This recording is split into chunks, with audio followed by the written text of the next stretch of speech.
Hello again. So this is very obvious and predictable, but what else could I say?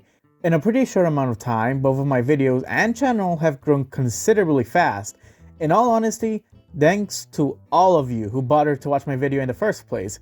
It does mean a lot to me because I managed to entertain others. That's exactly what I want to do with my videos, both present and in the future. I knew it was the perfect choice for me to start with this Iceberg as a starting ground for my channel. Originally, I was planning on starting with the cancelled/lost video games Iceberg, and I even started writing that script before the Cartoon Network Iceberg. Reason being that when I first saw the Cartoon Network Iceberg on Reddit, I instantly felt a stronger connection with that Iceberg over the previous, so I instantly started working on that video instead. As a heads up, please stop commenting what music I use in certain moments in the video. I showed what song was playing in the background in the upper left corner whenever a new song came up. I also just wanted to add that the user Mednafin has the full storyboards of the second palette for Kitty Bobo. As usual, the link is in the description. Now, of course, not every video is perfect, and I am very well aware that both videos have issues. So let's talk about them, shall we?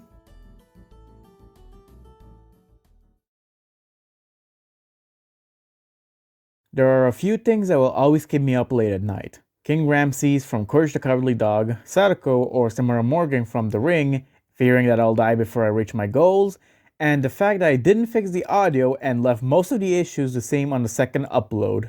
Yes, I am very well aware now that my voice comes from the left audio channel, my voice is a bit quiet, and that the background music is slightly louder than my voice. All of these issues are apparent because throughout the entire editing process I didn't even notice any of that. Ironically, I thought my voice was louder, but apparently not. Like I said before, I was just starting out with making videos, so I didn't know my voice would come from one audio channel only. I finally figured it out, so you guys won't hear that issue ever again. But I am very glad to hear that your left ears enjoyed the video. Thank you for reminding me. If you guys notice changes in tone during the video, well, that's because I recorded my lines in different days. From the intro into the body of the iceberg, there were instances in which the audio was cut off early. Long story short, basically what happened was that I exported the audio files and then imported them into the editing software, and for some reason the first few batches came off like that. Luckily, since I was editing little by little, I didn't export each audio file all at the exact same time, which is why after the body of the iceberg, that issue wasn't around anymore. Oh, and by the way, I purposely cut off number 1 claiming babies come from Philadelphia to give it a cliffhanger feeling.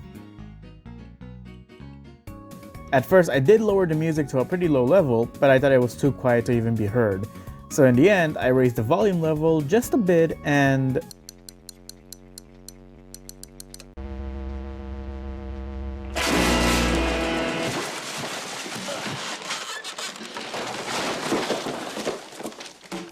yeah.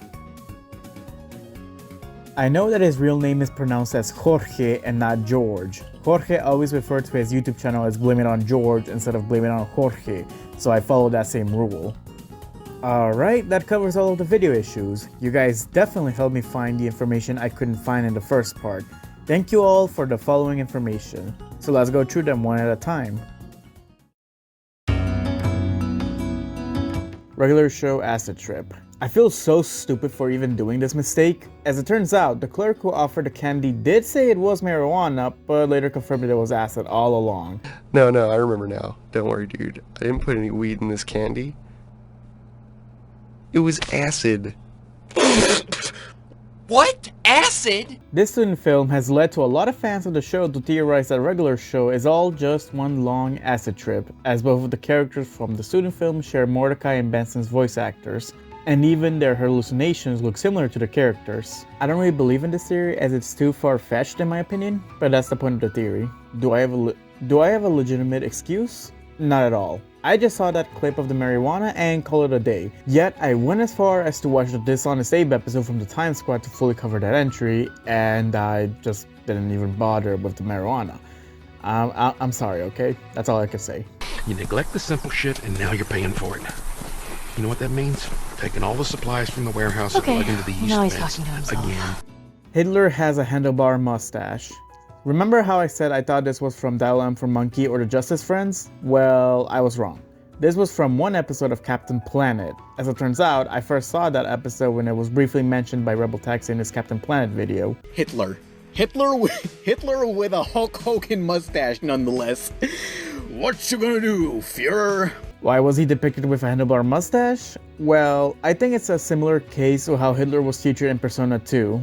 In the PSP remake, he's wearing sunglasses and his name was changed to Führer because according to Japan's Zero video game rating system, they have a rule which states that people with a real background may not appear in fictional media as to avoid any offense.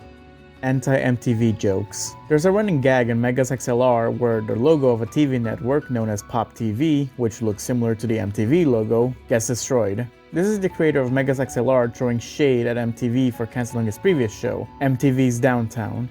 I knew about Downtown years ago, but I didn't know both of these shows were created by the same guy. I can see it now. Censored Hanna-Barbera earrings. Hanna-Barbera, along with Looney Tunes and Disney, used to depict foreign characters and people of color in a very racist and offensive manner, so they just brushed those old cartoons down the carpet. The most notable example from a Hanna-Barbera character was Mammy Two Shoes, Tom's caretaker from Tom and Jerry. She's depicted as being the Mammy stereotype, hence her name. For those who don't know what the Mammy stereotype is, it originates from black women who worked for white families while nursing their children. Another example is from Looney Tunes having 11 banned episodes dubbed the Censored 11. I mean, look at these names! The most obvious reason as to why these episodes were banned were for blackface. Dexter's Rude removal. I was wrong the whole time. The uncensored version is still lost. The videos on YouTube that claim to be uncensored are just unofficial edits. Elmore is the Matrix. Well, this is a theory that Elmore and everyone living there are stuck in a simulation with the strongest evidence to suggest this is the Void, a dimension where all the mistakes go, and also that one episode where Richard got a job but reality started to fall apart. In my defense, I mentioned that I strayed away from watching TV, and by the time the second season of the show was airing, I didn't follow the show anymore. Corrupted Power Tower broadcast. When the episode first aired, it wasn't 6 in the morning, so it doesn't fall under one of the 6 AM oddities. Gwen writes RPF. I finally figured out who the entry is referring to and what RPF means. Gwen from Total Drama writes real person fiction. RPF is fan fiction, but the love interests are real people rather than fictional ones. In the episode Not So Famous from Total Drama Island, Heather exposes Gwen by reading her diary in public, and to rub salt on the wound, it was on live television. The story Gwen wrote on her diary was about herself and her crush Trent. Anti-skeleton propaganda. A lot of people in the comments kept saying that anti-skeleton propaganda is a real thing in China because they don't depict skeletons at all. I already knew that China has something against with skeletons being shown in media, but what does China's skeleton issue have to do with anti-skeleton propaganda and Cartoon Network? Therefore, I still stand on what I said in the first video. I just wanted to clear out that I knew about China and their skeleton issue. Exclusive Latin American shows. The show 31 Minutos wasn't exclusive to Chile. It aired in other parts of Latin America, such as Brazil and Venezuela, to name a few, and apparently Colombia as well, which is strange to me because I personally don't remember ever watching the show in my youth. And then there's the shows I forgot to mention. There's Villanos, Villainous from Mexico, which is a bit of a gray area because even though it was made in Mexico, they did air English dubs in North America. Either way, I'm including it in. There was La Secu, which was a live-action teen sitcom that tried to compete with the other live-action teen sitcoms from Nickelodeon's Latin American side. Just so you all know, the name of the show basically means La Secundaria, which means high school in Spanish. To all of my Latinos out there, remember when both networks used to air these shows a lot? I never watched any, just so you know. And the last addition is Jorel's brother from Brazil. I never saw this because I don't understand Portuguese. Cancelled theatrical films. As it turns out, Adventure Time was going to have a theatrical movie as it was announced on the 27th of February 2015. In this timeline, the movie was never released as there was no footage or even a synopsis from the movie, and so it has faded out of existence. Somewhat related, there were numerous times that Samurai Jack was supposed to have a theatrical movie as far back as 2002. First, they planned it to be live action until it was abandoned. None of the other attempts ever came to fruition. Thankfully, the series was finally revived back in 2017, with its final season being released on Adult Swim, and the rest is history. So Scoob and even the new Tom and Jerry movie aren't really Cartoon Network movies. Yeah, sure, their shows aired on Cartoon Network a bunch, but technically they are Warner Bros. Movies, as they are property of Warner Brothers and not Cartoon Network Studios. If I were to follow that logic, then the 2008 Clone Wars movie and the Lego Ninjago movie could be considered Cartoon Network movies because of their shows airing on Cartoon Network. Although the Clone Wars movie was the series premiere before being serialized for Cartoon Network, later adopted by Netflix, and finally concluding on Disney+. Lego Ninjago falls in a gray area as it was a show that aired on Cartoon Network, yet it aired in other channels in other countries, so it was never exclusive to Cartoon Network. I am still counting Teen Titans Go to the movies as a Cartoon Network movie because the movie is part of the Teen Titans Go story, and Teen Titans Go is a Cartoon Network show. Yu-Gi-Oh! Apparently this was an Easter egg in one of the CN City bumpers as it was shown in a rack filled with other fictional magazines. Jim Henson collaboration. One of Tickle U's shows was called Big Bag, which was a puppet show. On one episode, there was a very special cameo which revealed that Elmo from Sesame Street was one of the character's pen pal. What is this? A crossover episode? You know, that gets funnier every time. As we all know, Elmo is a Muppet, and who created the Muppets? Jim Henson. So that's the brief Jim Henson collaboration that happened in the network. Feedback theme plagiarism. A lot of people have told me that Feedback's theme sounds very similar to the song You Need to Stop by Osmo Band. After hearing both back to back, I can hear the similarities. I'm not going to play either songs as to avoid copyright, so check the songs for yourself and you be the judge of that. 1999 Quark. After 2 long months of wondering, we can finally put the search to an end. The 1999 Cork Senior Hurling Championship was the 111th staging of the Cork Senior Hurling Championship since its establishment by the Cork County Board in 1887. The draw for the 1999 opening round fixtures took place on 11th December 1988. What? This has nothing to do with Cartoon Network! Okay, enough jerking around. The closest answer I have to this entry comes from fellow YouTube user... Yeah, no, I'm not gonna say that. 1999 Quark is a texture that can be found in the textures of Fusion Fall. Even he or she doesn't know for what reason it's there and what it means. It's still a mystery. Now for the penultimate chapter of this video. These aren't corrections from an error I made in the first video. Instead, this is information that I knew about before I even worked on the script and researched for part 1, and I happen to have forgotten when writing the script back then. Until now. CN City. With the many cameos from the CN City bumpers and the crossover episodes at the time, many speculate if every single Cartoon Network show takes place in the same universe, similar to the Arrowverse from the CW. Well, in 2018, the Nexus crossover from OKKO included many Easter eggs and references to Cartoon Network's past eras. Heck, they even visit the CN City halfway into the episode. No spoilers, but please watch the Nexus crossover episode if you haven't already, and if you grew up with Cartoon Network. Even though I wish it was longer or even a full-on TV movie. It's a really nice trip down memory lane, literally.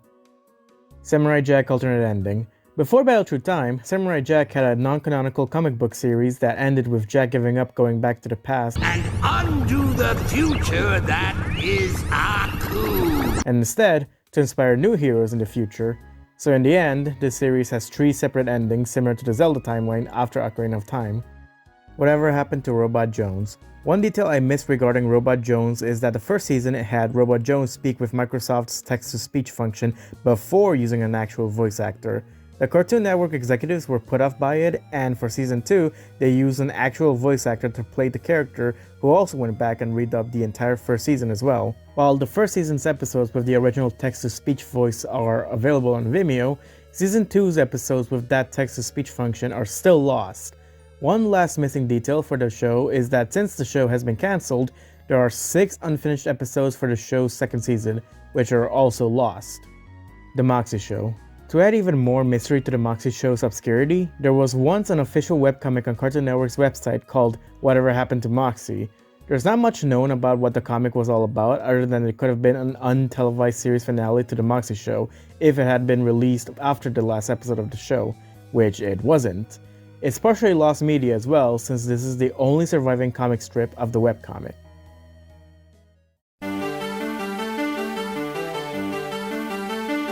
Alright everyone, it's been about 2 months since my first video was uploaded, and even after 3 weeks, I had enough comments to start this follow-up video.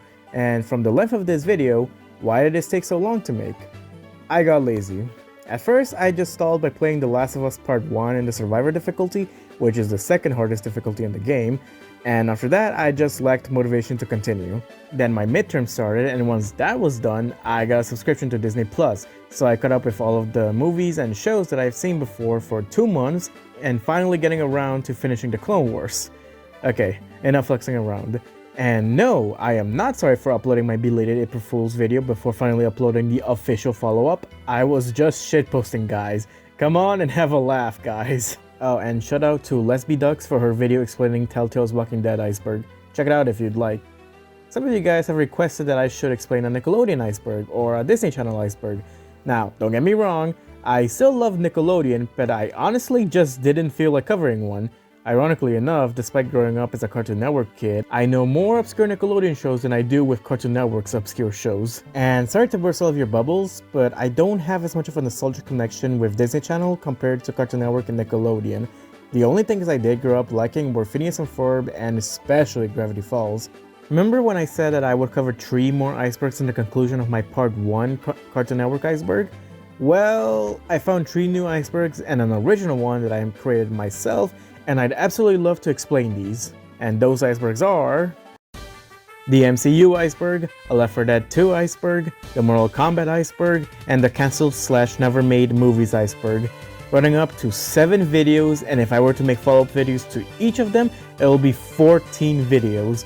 I'd like to announce to all of my current and future subscribers my release schedule for each future iceberg videos. Up next, in this order, are the Cartoon Network Iceberg Explained Part 2, the Left 4 Dead 2 Iceberg, Cancelled Movies Iceberg, MCU Iceberg, Mortal Kombat Iceberg, Evangelion Iceberg, and as the series finale, the Lost/Cancelled Video Games Iceberg. There are no concrete release dates because of the old saying, don't make promises you can't keep. As in, I am still focused on school, and in all honesty, when I can, I'd like to have some me time, so I can't make any concrete release dates because it will age just as bad as milk. After all of the feedback I received from the first video, I am willing to make the next videos better than last time, so stick around and subscribe so you don't miss out on any of those videos. It'll be quite intriguing if I say so myself. And once again, thank you all for watching the video all the way through, and I'll see you all in the next one.